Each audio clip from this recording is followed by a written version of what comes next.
The synagogue was beautiful, very luxurious. The chandeliers, the upstairs and the downstairs. At that time, we didn't know anything about other religion than Orthodox. We didn't know about conservative or other Jewish.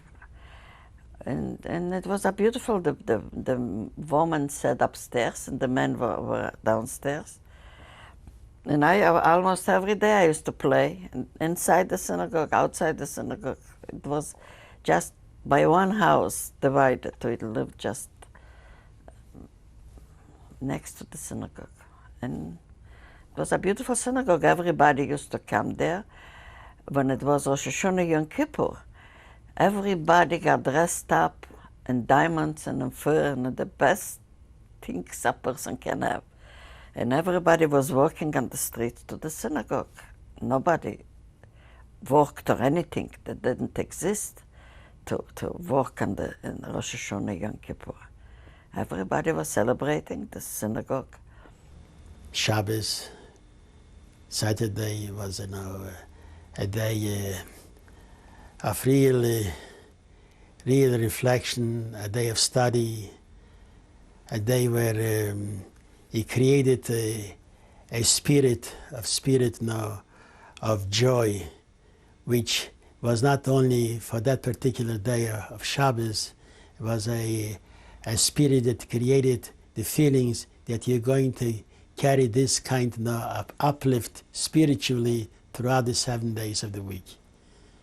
How did you do that? How we do that? Well, first,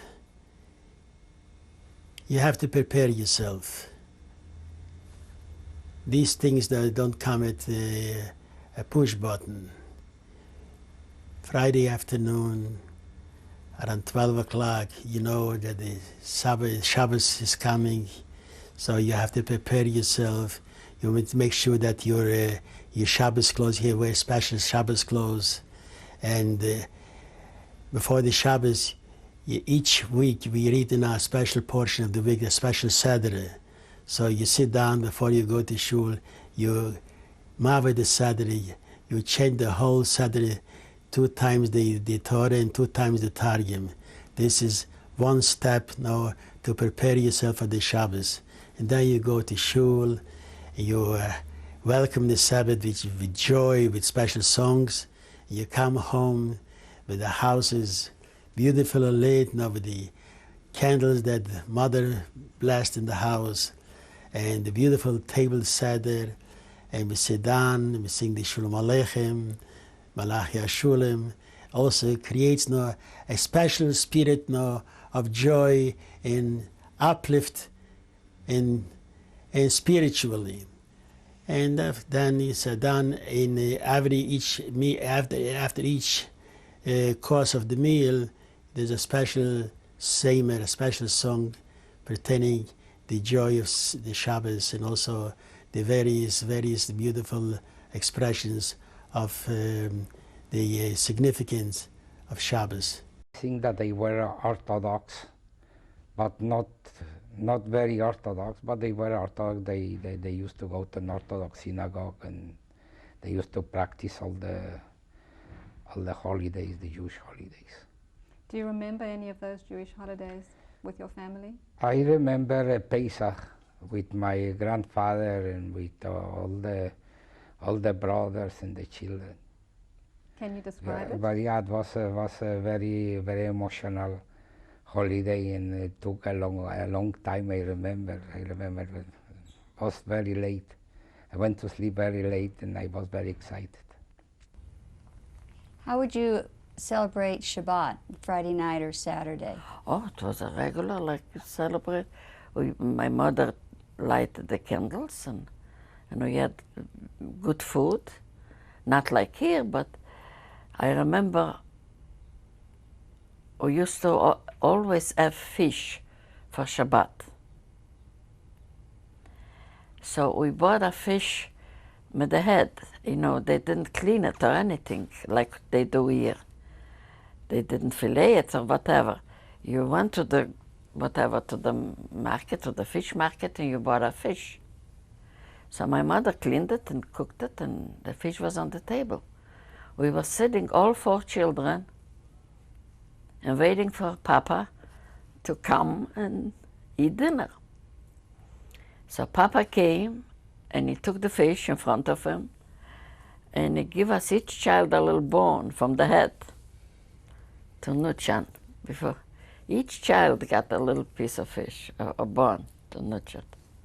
The love was there. This was our love.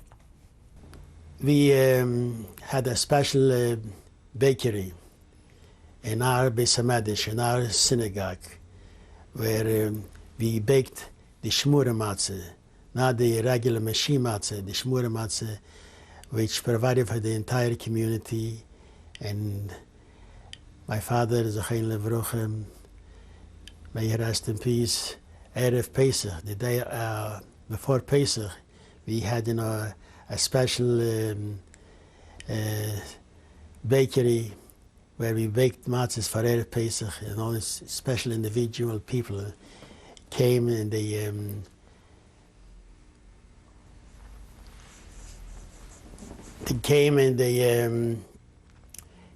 took the matzahs to have for the Seder, 6 matzahs at least for the 2 Sidorim. Preparation for Pesach also was to have enough wine for arbikoisis, for the poor people. We did not have bottles. We had special barrels. In Romania, in Basarabia especially, wine was very, very reasonable. So there was enough wine to distribute for arbikoisis, the 4 cups of wine for Pesach. At the Seder, we had the family and even the servants. But after the second part of the Seder, people who finished their Seder, they came to my father's Seder. So we could have had between 100 and 200 people at the Seder. But the Seder was very inspiring, very beautiful. I remember my mother coming in to the last Seder, which I will never forget. She came in with a long blue velvet dress trimmed with white ermine, and with a beautiful crown, a diadema crown, which was all pearl.